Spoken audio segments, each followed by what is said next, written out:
allá está el carro, no me sirve. Lo que necesito es el servicio de movilidad. Y en ciertos momentos aquí en esta ciudad, un carro ya no me da este servicio. Entonces, ¿cómo podemos cambiar de un esquema de poseer un bien a un esquema de utilizar un servicio? ¿Y cómo hacemos que este servicio sea de una manera ambientalmente sostenible? Y eso al final es un tema de cambio de cultura, un tema también de educación. Entonces, allá les dejo con la duda, porque en Alemania y también en otros países que usted mencionó que tienen muy buenas políticas ya desde el punto de vista fiscal.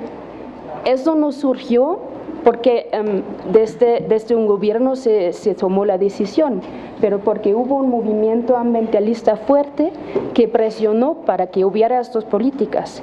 Entonces, de cambiar un poco también el debate de que cómo debería ser de manera normativa, a cómo hacemos que la población esté consciente de estos cambios necesarios. Gracias. Muchas gracias. El señor ahí. Muchas gracias. Voy a ser muy breve. Mi nombre es Eduardo José Sánchez, soy consultor de Naciones Unidas para Cambio Climático y fui el responsable de la Estrategia Colombiana de Desarrollo Bajo en Carbono para Minas e Hidrocarburos. Lastimosamente creo que deberíamos estar más personas de la estrategia acá para hablar de estos temas, pero ya ateniéndome al tema, creo que voy a devolverme a la discusión de a qué ámbito pertenece esta discusión, y creo que el comienzo es ambiental, el final es ambiental, el medio es económico, pero antes, y en el caso de Colombia todavía la solución no es económica, la solución es de información. En gran parte el problema que tenemos es que nosotros pensamos que tenemos información sobre emisiones en nuestro caso, pero la verdad es que todavía nos falta información mucho más detallada sobre qué y dónde estamos emitiendo, y mientras no tengamos esa información nosotros no podemos adelantar ninguna política de reducción de emisiones. Entonces, en esa medida, creo que, y con todo respeto, nos estamos yendo todavía en las ramas, todavía no estamos atacando de verdad el problema fundamental, y es la generación de información certera sobre cuáles son las medidas que deberíamos adelantar para atacar el cambio climático. Ahora, mi segunda apreciación es, nosotros estamos hablando de cambio climático, pero nosotros, y creo que desde el lado ambiental ustedes lo conocen mucho mejor que yo, cambio climático son dos cosas, una cosa es mitigación, otra cosa es adaptación. Y en esa medida yo sí quisiera abrir el panel porque son dos ramas que son diametralmente diferentes en términos de aproximación. La mitigación es un tema de crecimiento y planeación, y en ese caso el ejercicio macro es fundamental. Sí, se pasa por como lo dijo el profesor Clemente y como lo dijo el profesor Rodríguez, por un tema de congruencia y un tema de información. Y el tema de adaptación sí es un tema que ustedes han atacado suficientemente en este punto, y es un tema de gasto. Y en esa medida las aproximaciones económicas creo que son diferentes. Gracias. Muchas gracias. El señor aquí. Bueno, yo quiero resaltar 3 puntos de la presentación como para incitar un poco a la discusión. El primero sobre la equidad intergeneracional. Yo creo que en cierta forma hay que llegar a una discusión de que no es la tasa de descuento y simplemente que puede ir a horizontes de 50 años, sino en la necesidad de limitar la capacidad de generaciones actuales de tomar decisiones sobre plazos que vayan más allá de cierto tiempo, ¿sí? Y yo creo que un límite temporal que se debería pensar es 20 años, por decir algo. Digamos, las generaciones actuales no deberían tener la capacidad de tomar decisiones que vayan y que afecten la generación, distribución de ingresos, las emisiones, etcétera, etcétera, por más de 20 años. Y eso creo que es un punto muy importante, porque si no, digamos, hay una necesidad de limitar ese plazo temporal en la toma de decisiones. Y yo creo que eso no solamente tiene que ver con temas ambientales, sino mucho con temas económicos, y quiero hacer el paralelo con el tema de las pensiones, ¿sí?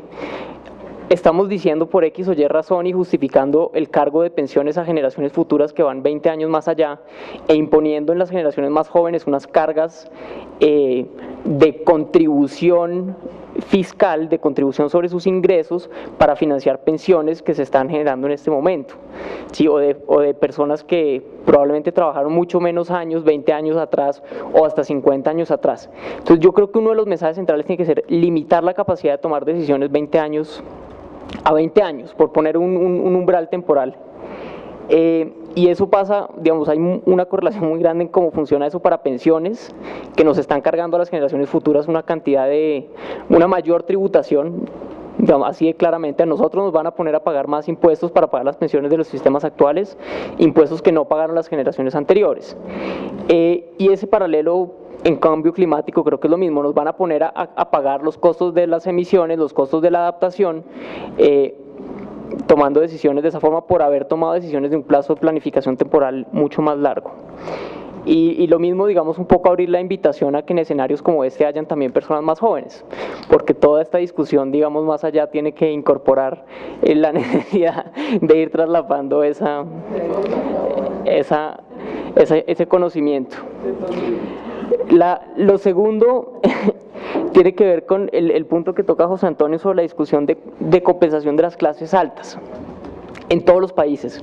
Yo creo que eso sí es muy importante, porque muchas veces uno oye el discurso, inclusive aquí a nivel nacional, es que nosotros somos un país con muy pocas emisiones, y eso es cierto, pero uno no puede esconder las emisiones totales del país debido a la pobreza, porque sí hay unas personas que tienen unos niveles de emisiones y de contaminación que van mucho más allá, y yo creo que eso sí tiene que ser parte de un acuerdo, y lo que invita además es a que se presenten mecanismos simplemente nacionales para hacer esa compensación, y podría generar muchos mecanismos internos como de movilización de recursos, porque parte de los problemas con los planes de adaptación, mitigación, etcétera, es de cómo se van a financiar, y una buena parte de la financiación va a tener que ser nacional, y eso quiere decir que quienes lo tienen que pagar van a ser aquellos que sí están generando unas emisiones. Entonces yo os invitaría a pensar más allá e ir a decir, bueno, igual tenemos que hacer arreglos internos de cómo se va a financiar eso, y con una ganancia entre compensaciones de las clases más altas y las clases más bajas, porque esas bajas emisiones solo se deben, bueno, a que estamos muy favorecidos por el tema hídrico y al hecho de que hay mucha pobreza. Y lo último, sobre compensación de los perdedores y destrucción schumpeteriana, yo sí creo que tiene que llegar a un punto en el cual este es el nuevo escenario global, y los que no se adapten van a ser perdedores y no van a haber compensaciones del gobierno, punto. Mejor dicho, va a haber un proceso de destrucción y de creación de empresas, e inclusive pensar en que hay que expandir el principio de prevalencia del interés general sobre el particular, y llegar a un punto en el cual no es que se creen fondos para pagarles a los que hayan desarrollado la tecnología, es que tiene que haber un punto en el cual se expropia esa tecnología, se da una compensación y se utiliza masivamente. Muchas gracias. Manuel Rodríguez. Muy brevemente, bueno, sobre el tema, recogiendo un comentario sobre el tema de inversión, sobre el tema de adaptación. Una cuestión que examinamos en el seminario anterior sobre agricultura es que hay que hacer enormes inversiones en adaptación, enormes inversiones tecnológicas para la adaptación. No es distinto al de la mitigación, que por ejemplo hay que generar una nueva revolución verde, porque claramente hay que generar unas variedades y unas semillas, etcétera, etcétera, resistentes al cambio climático. Hay que desarrollar unas tecnologías de labranza de mínima emisión de carbono, que ahí va junto la mitigación y la adaptación. Entonces el caso de la adaptación en buena parte es un tema de gigantescas inversiones en la agricultura, en investigación tecnológica en la agricultura, similar al caso de la revolución verde. Entonces no veo hoy, digamos, como una incongruencia. No, estoy hablando de adaptación de la agricultura al cambio climático, claramente. Tecnologías para que haya una agricultura que se ajuste al cambio climático, que es una de las grandes agendas para los países de América Latina, entre otras cosas porque estos países pues se identifican como parte de la frontera agrícola en el mundo, etc. Hecha esa observación,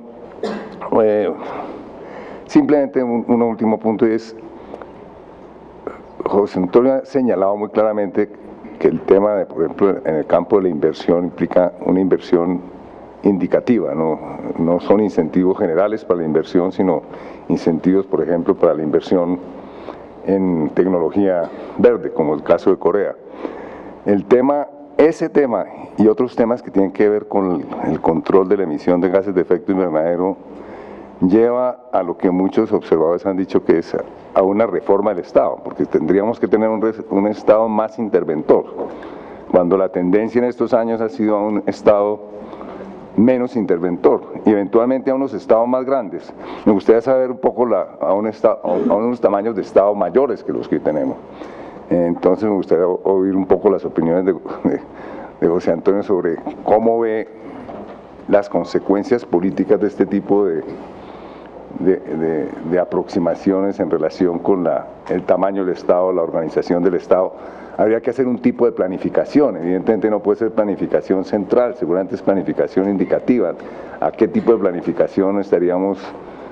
Porque parecería que no es factible con el actual armazón de los estados nacionales enfrentar una economía verde o enfrentar muchas otras medidas que hay que tomar en relación con la adaptación o en relación con la mitigación.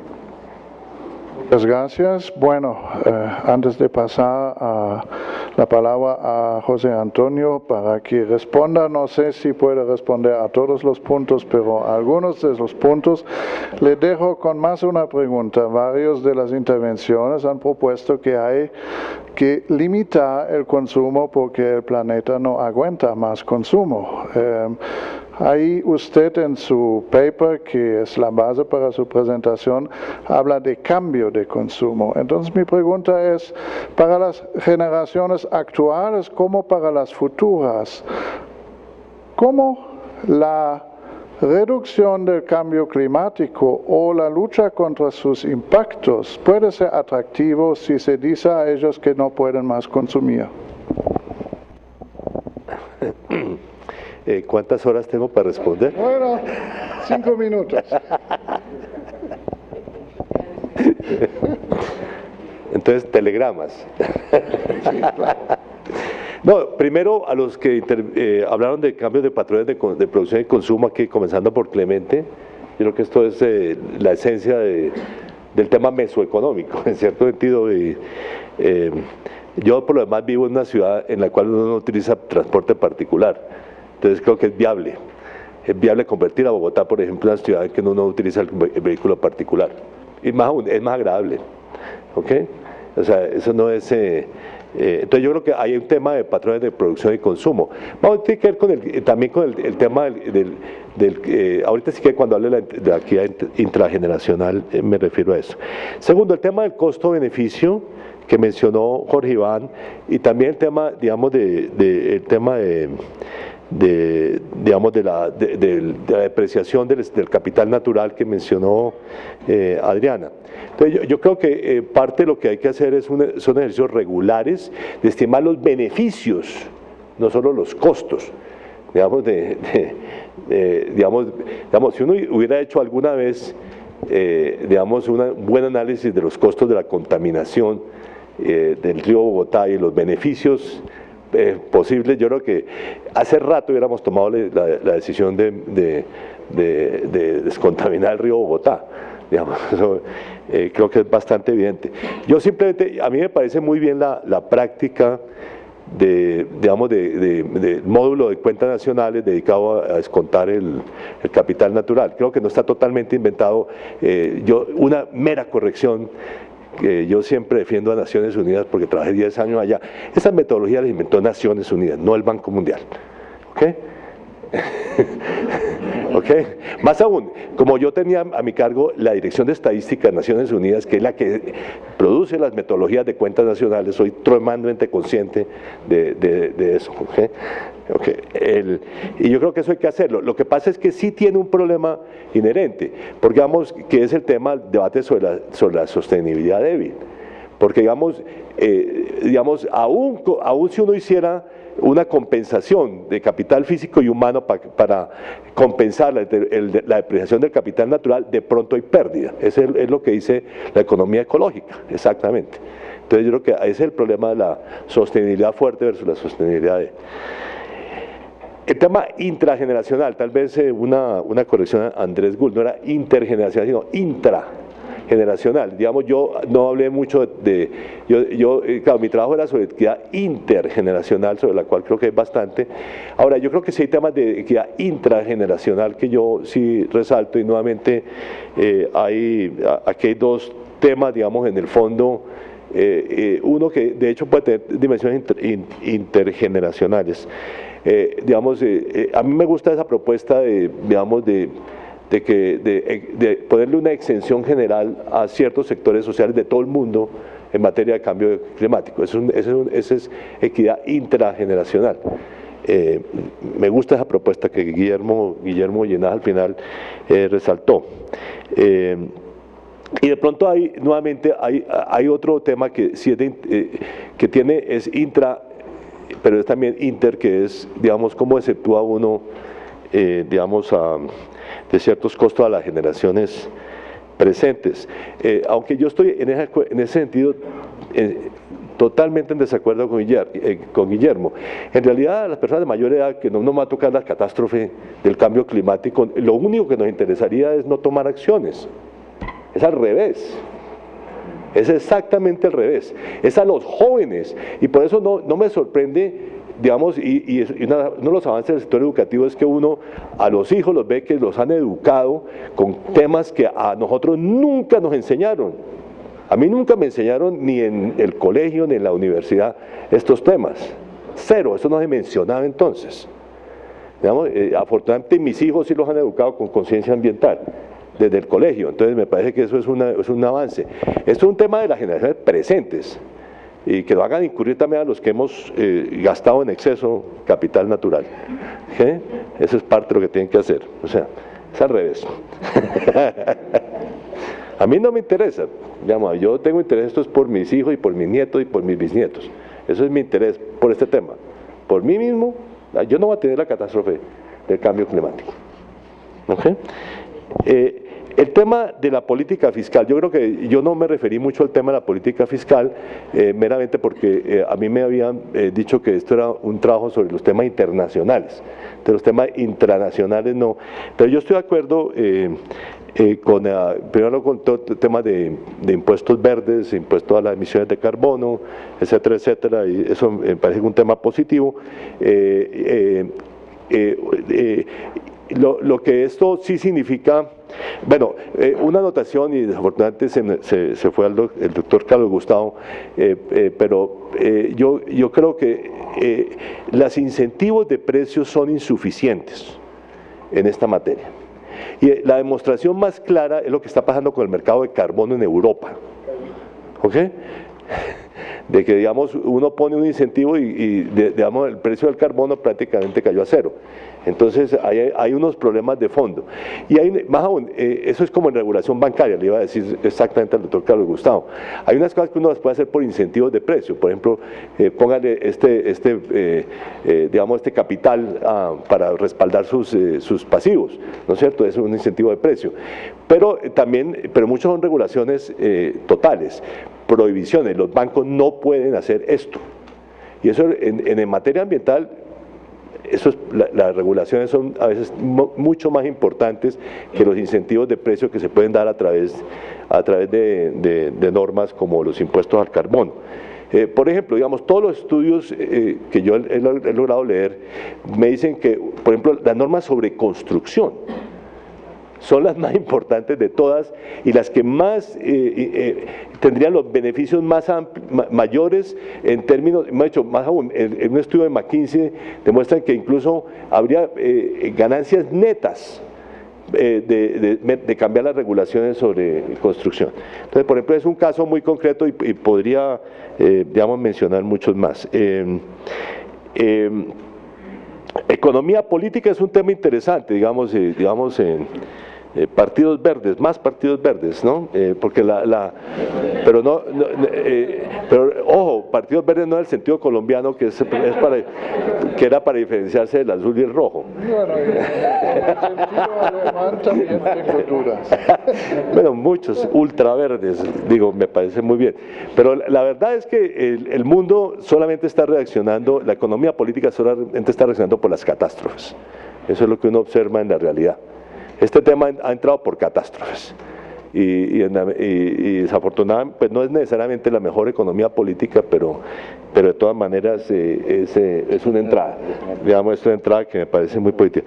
Y fíjate, dos anotaciones adicionales para complementar incluso puntos que mencionó Jorge Iván, digamos, etcétera, etcétera, que tal vez no quedaron claros de mi presentación. Una, que tiene que ver sobre el tema de los bancos multilaterales. Tal vez yo no diría solamente los bancos. Uno puede, de hecho hay una oposición de los países en desarrollo a que las nuevas entidades sean los bancos multilaterales existentes. Me parece que es correcto, ¿no es cierto? Nuevamente, me encantaría que fuera de Naciones Unidas la agencia de financiamiento respectiva, no de ningún banco. Pero digamos, pero la lógica que yo presento es exactamente la misma. Sería traer más recursos en dólares a estas economías no necesariamente nos conviene, ¿ok? Entonces, me parece que la lógica que yo presentaba es, bueno, utilice eso para capitalizar esas entidades, pero esas entidades actúen aquí a través de los mercados locales, los mercados financieros locales, para ayudar a crear mercados de largo plazo que permitan precisamente financiar estas inversiones que son de muy largo plazo, ¿no es cierto? Entonces, esa es la lógica que yo trataba de tratar, que puede ser cualquier fondo ambiental mundial que uno cree, ¿okay? Y lo segundo, sobre el tema de la tecnología, la propiedad intelectual, primero, totalmente de acuerdo con el tema de la reindustrialización. Aquí todo el mundo sabe que ese es el tema, que yo no hago más que escribir sobre ese tema aquí en Colombia, referirme a él, pero digamos, y las implicaciones de la propiedad intelectual para ese proceso. Y meramente una anotación que sí está en el trabajo, y es que yo propongo que en muchos campos se llegue a un acuerdo para adoptar algo similar a lo que se adoptó para salud pública en el acuerdo de la OMC de Doha del 2001, y en qué casos se puede licenciar obligatoriamente la tecnología. Que me parece es muy importante, o sea que en cierto sentido hay tres cosas, ¿no es cierto?, realmente en el fondo. Tecnología gratis, o sea, en otras palabras, tecnología como estricto bien público, que es lo que yo propongo como prioridad. Segundo, licenciamiento obligatorio en ciertos casos, para que uno, en particular para que uno pueda hacer tecnología sobre tecnología. Por ejemplo, el acuerdo sobre variedades vegetales en propiedad intelectual en esa materia es superior a los acuerdos de patentes, porque en las variedades vegetales uno puede utilizar una variedad vegetal desarrollada para desarrollar una nueva variedad, que de hecho es lo que se debería hacer, por ejemplo, en software. En software uno debería permitir que cualquiera desarrolle nuevo software sobre software patentado, ¿no es cierto? O sea, es lo lógico, digamos, que prohíba hoy en día precisamente porque los software están patentados, es una restricción a la creación de conocimiento. Pero digamos, algunas nuevas normas mucho más flexibles que ya existen, digamos, por ejemplo, en el acuerdo de variedades vegetales o en el acuerdo de licenciamiento obligatorio cuando hay patente. Digamos, ese es un segundo familia. Y la tercera familia es, bueno, cuando haya propiedad intelectual, por favor haya un buen banco de información sobre cuál es el mejor licenciamiento de tecnología, el que le ahorra más al usuario. Bueno, esos son. Muchísimas gracias. También a los panelistas y a ustedes. Como ya he dicho, estamos un poco atrasados, pero como para la próxima sesión uno de los panelistas va a estar con nosotros por Skype, vamos a hacer una pequeña pausa de 10 minutos y continuar a las 11. Muchas gracias. Por Skype con nosotros, creo que todos tenemos el documento en la carpeta que nos dieron, y los comentarios estarán a cargo de la profesora Ana María Ibáñez, decana de la Facultad de Economía de la Universidad de los Andes, y del profesor Adolfo Eslava del Departamento de Humanidades de la Universidad de AFIT. Profesor Luis Jorge Garay, podemos comenzar. En algunos de los libros que estamos publicando en la serie Minería en Colombia con la Contraloría General de la República están mucho más profundizados, pero que yo trato de recogerlos como fruto de un aprendizaje colectivo con funcionarios y expertos que han contribuido a esta serie. Por supuesto, los errores, omisiones y malinterpretaciones competen a mi responsabilidad y no a las de mis tres colegas. En primer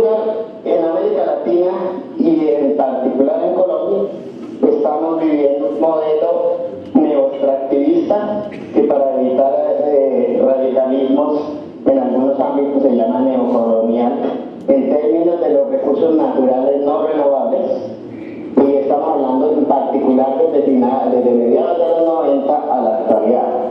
Este modelo neoextractivista no puede ser separado del modelo neoliberal implantado con el consenso de Washington desde inicios de los 90 y mucho menos ser exento de la posición de organismos internacionales, especialmente el Banco Mundial en los 90, que consideraban a la minería simplemente como cualquier otra actividad o sector productivo y por ende a los recursos naturales no renovables, en particular los minerales, petróleo y hidrocarburos, como un simple insumo intermedio, como cualquier insumo elaborable, sustituible y renovable.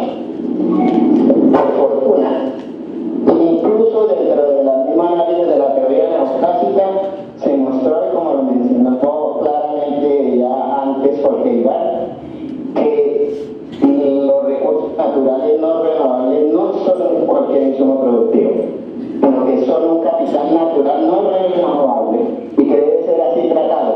Y por ende las regalías y los impuestos deben considerar la naturaleza específica de capital no renovable de este tipo de recursos. Bajo esa interpretación, el Banco Mundial promovió que básicamente estos países deberían establecer un régimen impositivo, incluso sin pensar en regalías, y que estos impuestos recogieran, digamos, el uso de este insumo intermedio como cualquier otro. Por fortuna, desde la economía neoclásica, incluso hallazgos neoclásicos muestran que esa concepción de recurso de insumo intermedio no es correcta y que se valida la necesidad de tener una regalía como el pago a un costo de oportunidad de un recurso agotable no renovable. En segundo lugar, la característica fundamental es que los recursos naturales no renovables en muchos de los países latinoamericanos y en particular en Colombia son propiedad del Estado por Constitución de 1991 y no es un capital no renovable privado o particular y que por lo tanto le compete al Estado desarrollar un conjunto de políticas públicas que velen por el interés colectivo para cumplir los fines esenciales del Estado y para preservar el patrimonio nacional. En este sentido, infortunadamente, Colombia, dentro del marco de la política de atraer inversión extranjera y de garantizar un ambiente inversionista en el país, además el modelo impulsado dentro del marco del consenso de Washington y por el Banco Mundial en su momento, repito, en su momento porque el Banco Mundial ya no piensa igual, entró a la institución de lo que hemos denominado un modelo neoextractivista en el caso de minerales.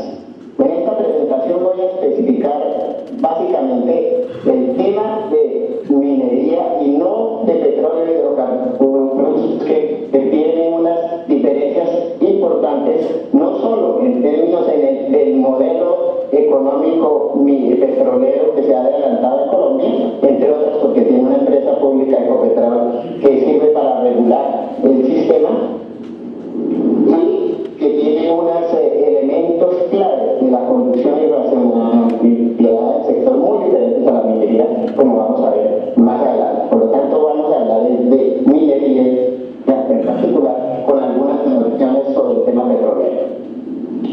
En tercer lugar, la minería no se trata como recurso natural no renovable de un mero sector o actividad productiva. Su naturaleza es de imprevisibilidad, su naturaleza es de multiplicidad de impactos, externalidades y encadenamientos en el resto de la economía, pero crecientemente sus impactos y sus implicaciones en términos de las estructuras ecosistémicas, ecológicas y ambientales del país, especialmente en Colombia, un país con zonas ecosistémicas de amplia fragilidad, a diferencia de casos como los desiertos peruanos y chilenos que hacen que el tema minero en Colombia tenga unas connotaciones muy diferentes. Y también por la biodiversidad, hace que este sistema, la minería deba ser considerada como un sistema complejo. No voy a entrar en el tema de qué es un sistema complejo, simplemente los dejo con la idea de que la minería compone un sistema socioecológico que actúa e interactúa en múltiples instancias y relaciones temporales simultáneamente, que van desde las económicas a las sociales, a las culturales, a las ecosistémicas, a las regeneracionales y propiamente al territorio mismo. El territorio es uno de los elementos centrales como construcción societal ecológica de las relaciones sociales en un espacio determinado con riqueza y selva que tienen un significado simbólico y una variedad de riqueza y fragilidad diferencial. En ese sentido, este es un sistema, al ser un sistema complejo, debe ser entendido que toda política pública sobre la minería debe ser una política pública integral,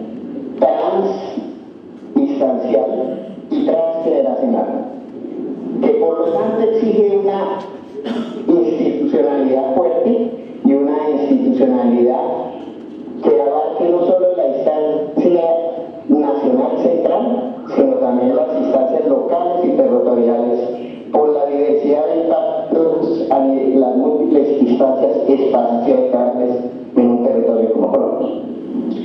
Cuarto lugar, el modelo neoextractivista colombiano se ha superpuesto a una tendencia que ya habíamos estudiado en los 90 de una relativa proceso de desindustrialización desde mediados de los 70 y que se acelera simultáneamente con un proceso de agriculturación a partir de los 90 a tal punto que hoy tenemos participaciones relativas del 7% en el sector agropecuario y del 13% del sector industrial en el PIB. Es decir, se ha venido produciendo supuestamente con el modelo neoextractivista minero y petrolero, con una reprimarización alrededor de minerales, petróleo y hidrocarburos, pero con una desagriculturación de desindustrialización simultánea y un proceso de terciarización alrededor del sector financiero que es, yo lo llamo perverso, y de transporte y algunos otros servicios que no son apalancadores de cambio tecnológico en el país. Y a eso se refería en algunos de sus comentarios la presentación antes de José Antonio. Quinto lugar, este modelo neoextractivista tiene las siguientes características en general, pero en particular en el caso colombiano. Colombia, junto con Perú, es el país que menos renta minera tiene en América Latina. En Colombia está el caso que el sector de minería paga una tasa efectiva neta de impuestos inferior al 15%, incluso ya tomada en consideración los ajustes que se han venido realizando para reducir las dádivas de deducciones injustificadas al impuesto a la renta a empresas mineras, especialmente transnacionales. Con el sector minero solo llega a aportar en términos de los ingresos del gobierno nacional cerca del 4%, en comparación con un 24-25% en el caso del petróleo e hidrocarburos. Es decir, el sector de petróleo y hidrocarburos es el principal aportante a las funciones, a los ingresos del Estado y por las regalías y a la distribución de regalías locales. Porque quiero resaltar en este punto es que menos del 0,6% del PIB corresponde a impuestos y regalías del sector minero de Colombia. Cuestión que resalta el hecho que contradice fehacientemente lo que muchos dicen que se requiere a ultranza la explotación minera para garantizar las finanzas del Estado. Sexto lugar, el sector minero extractivo, la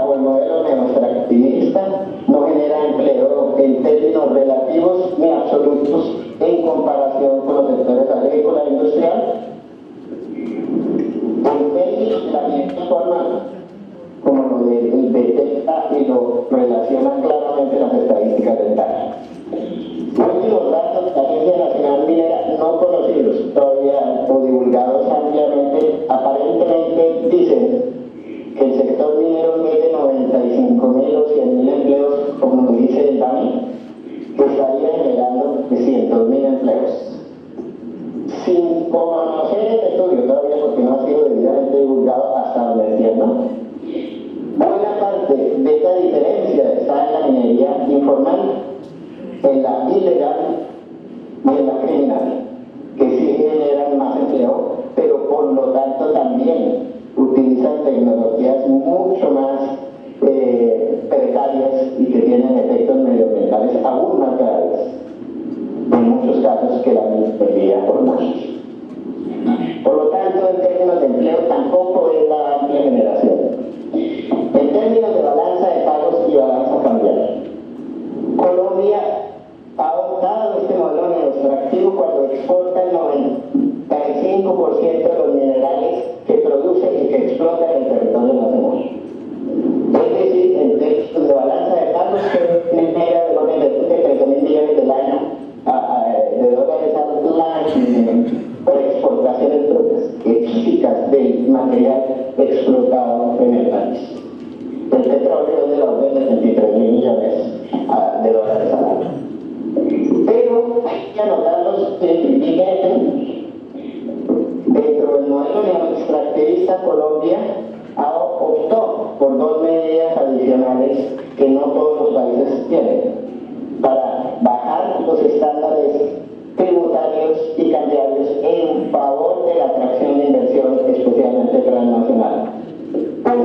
Uno es el cambiario especial, que implica que no tienen que monetizar en moneda nacional ninguno de dólares exportados, a no ser aquellos que requieran las empresas para pagar gastos locales, como el mando de voluntad de gastos financieros, etc. Es decir, si uno mira el no ingreso de divisas al país que se exportaron en físico de recursos o de un capital natural no renovable, la balanza cambiaria del país es ampliamente negativa en el modelo neoextractivismo que es admiro.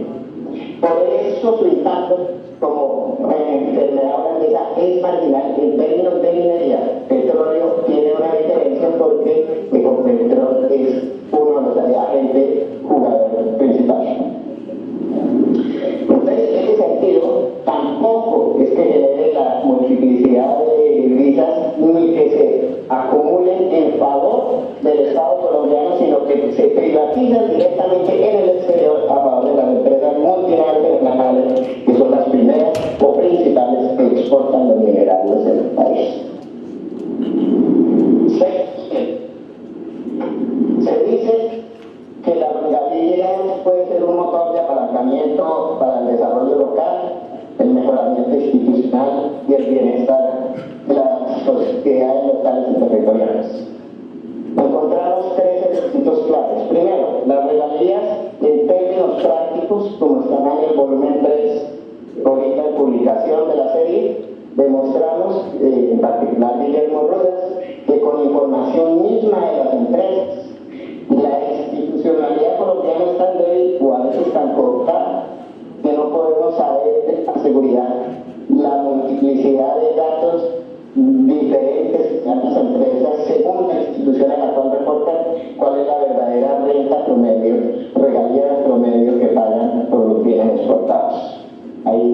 Pero aparte de eso, encontramos que el nivel de regalías es bajo, como ya denunciamos, pero que el impacto regional y territorial, que eso ya no compete a la responsabilidad de las empresas, sino del Estado colombiano, no tiene los efectos aducidos en términos de bienestar y desarrollo institucional.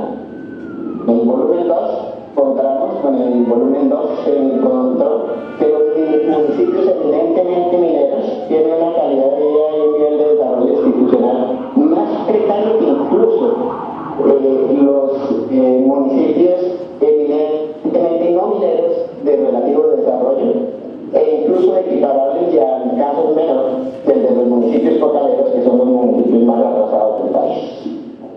Eso obviamente no solo es atribuible al modelo no extractivista, sino obviamente al modelo de regalías y a la precariedad y la provocación del Estado local por parte de grupos legales o ilegales que hacen que la productividad y efectividad del uso de las regalías en términos sociales sea muy cuestionable.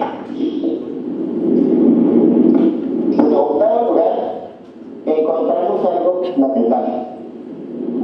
Dentro del modelo neoextractivista impulsado especialmente desde el 2002 por las dos administraciones de Uribe Vélez, el país entró en un otorgamiento masivo, inconsulto y no analizado debidamente bajo ninguna óptica ni medioambiental, ni económica, ni territorial, ni cultural, ni social. Y otorgó en ese periodo más de 8.000 títulos mineros a lo largo y ancho del país. No quiero dejar de mencionar en este punto que en el caso del petróleo, algo que me preocupa seriamente es que Colombia sí se ha vuelto un país petrolero, porque casi todo el territorio nacional está siendo objeto de licencias ambientales para la explotación de petróleos y hidrocarburos. En este punto vale la pena decir, en el último informe del Atlas de conflictos medioambientales en el mundo, que coloca a Colombia como el segundo país con mayores conflictos medioambientales, pero quiero hacer aquí una alusión muy clara, es que este mapa, este Atlas está en construcción. En el caso de Colombia, el Atlas publicaba que tenía 72 conflictos ambientales. Hoy, con los mismos autores de la Universidad del Valle, María Alejandro Pérez, y con el profesor Martínez Alier, ya se ha detectado que hay por lo menos 100 conflictos medioambientales importantes. Lo importante es que dentro del territorio afectado por los conflictos ambientales, del 78% de la extensión del territorio se fue generando en el periodo de las dos administraciones de Uribe Vélez y afectando en ese caso más de cerca de 5 millones de habitantes. Ahora bien, el sector extractivo es en buena parte el que explica conflictos socioambientales en el país, en particular la minería, la biomasa y la energía renovables. La actividad minera concentra el 42% de los conflictos, destacándose el oro con el 32% del total, y la energía fósil, especialmente por el carbón, el 15% del total de conflictos. Por supuesto, ante este panorama, el 57% de los conflictos socioambientales que se han identificado en Colombia, los principales por supuesto, están concentrados en el 31% de los casos en conflictos en los cuales participan empresas extranjeras, obviamente alrededor de la minería como carbono, especialmente en los vecinos y de otras explotaciones en ecosistemas frágiles. Este trabajo está siendo publicado en el volumen 4 de la serie de minería en Colombia. Con lo anterior no quiero demeritar que parte de los conflictos socioambientales se producen también en el agua, el suelo, ríos y bosques por el mal uso e inadecuada utilización de las aptitudes de la tierra en Colombia por la ganadería extensiva y otras formas de incluso en zonas no apropiadas para ello.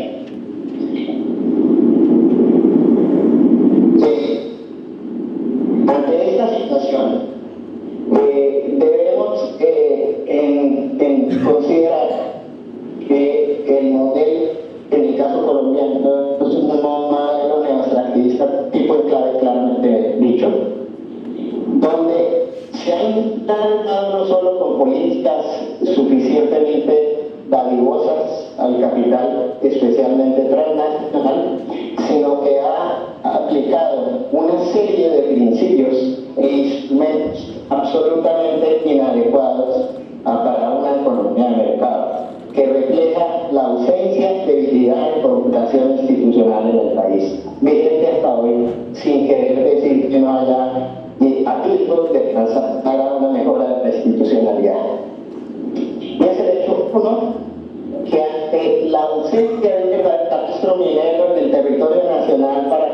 cuáles son las riquezas naturales en el subsuelo de Colombia. La institucionalidad y el Estado han optado por un principio feudal para el otorgamiento de títulos mineros sin una previo estudio debido, como es el principio de primero en el tiempo, primero en el derecho. Es decir, agentes especulativos, incluso ilegales, o empresas transnacionales, y que primero llega, será el primero que recibirá el derecho, inconsultamente, sino con simple y llanamente unos requisitos más formales de forma que de dinero. Pero esto de algo fundamental, hemos montado un modelo extractivista sin institucionalidad y sin un Estado que responda a su responsabilidad como dueño de los recursos naturales del país. En segundo lugar, el extractivista ha ayudado a contribuir a agudizar los impactos sociales de conflictos en el territorio nacional. No sé con esta afirmación que hago, como lo están diciendo algunas empresas extranjeras mineras, que estamos criminalizando las empresas mineras. Pero lo que es un hecho es que un traslado georreferencial entre la actividad minera, los títulos mineros y los problemas de violencia territorial, hay una coincidencia no solo temporal, sino intertemporal. Lo cual no quiere decir que esto es la causa, la explotación minera de los conflictos territoriales, del territorio, perdón, pero que hay una coincidencia que alerta a las posibilidades de involucramiento en materia de derechos humanos, como el Parlamento Europeo en buena hora, en octubre del año, llamó la atención tanto a las empresas europeas mineras como al gobierno colombiano sobre estos riesgos sistémicos. Pero eso tiene que ver con algo también fundamental. En Colombia, en medio de la multiplicidad de conflictos y no solo el armado, se ha venido desarrollando unas nuevas formas de ilegalidad en el territorio con la minería, que han crecido a tal punto que según el precario censo minero del 2012, cerca del 65 a 70% de las actividades mineras en el territorio son o bien informales, ilegales o criminales. Es decir, aquí estamos frente a un problema serio, no solo con el modelo formal, sino con la realidad informal, ilegal y criminal que tiene efectos devastadores en el medio ambiente. Como ya creo que me estoy parando de tiempo, me toca recortar y voy a mencionar los impactos que sí están contribuyendo a tener este modelo negociativista en los ecológico y medioambiental. La propia, según lo mencionó incluso la ministra esta mañana, la ministra de Medio Ambiente, se está viendo que hay un aumento del climático de unos 4 y 3 grados centígrados respectivamente en el periodo 2011-40, 41-70, 71-2005. Y que se prevé una reducción de la humedad relativa del suelo entre el 1,8% y el 5% entre 2070 y 2005. Es por eso que Colombia se considera como uno de los países con mayor fragilidad y vulnerabilidad al cambio climático. Y a eso está contribuyendo, no como única causa, pero sí de manera muy importante, las diferentes formas de minería en el territorio. Sí, como en términos de la erradicación de cultivos, una eventual contribución de las fuerzas movilizadas de las FARC también podrían contribuir en el territorio, pienso yo, a poder empezar a contribuir a levantar la minería ilegal y criminal en los territorios, porque está comprobado que las FARC, el ELN, los rastreros y braveños son asocios con el cartel de Sinaloa y otros mexicanos están en la actividad del oro, el Cantán y el Tuxteno en las zonas de Colombia. Entonces, en eso tenemos que avanzar en fortalecer la institucionalidad del país, entre otras, no solo con una presencia territorial en una coordinación no solo del Estado, gobierno nacional central, sino de los gobiernos territoriales y locales, ya como tal. involucrar la sociedad civil, a las comunidades en este proceso, pero eso se hace sí y solo si el modelo de desarrollo minero tiene una consulta clara con los intereses, las percepciones y las perspectivas de las mismas comunidades. Por ello, hemos de recordar un movimiento en el buen sentido a nuestro juicio que ha dado la Corte Constitucional en su último auto de marzo, en la cual le exige al gobierno que se requiere consultar y llegar a acuerdos con los gobiernos territoriales y locales y con las comunidades para ver el patrón y el modelo de desarrollo para el aprovechamiento, explotación de los recursos naturales en la tierra. El ministro Amílcar Acosta, que no estuvo esta mañana, ha venido defendiendo en su lenguaje que esto implicaría una licencia social, no solo ambiental. Evidentemente, al ser un sistema socioecológico complejo, es con una división sine qua non que se avance claramente en un modelo que consulte debidamente las condiciones y las perspectivas mediante las cuales se puede aprovechar los recursos naturales en el territorio nacional. Concluyo.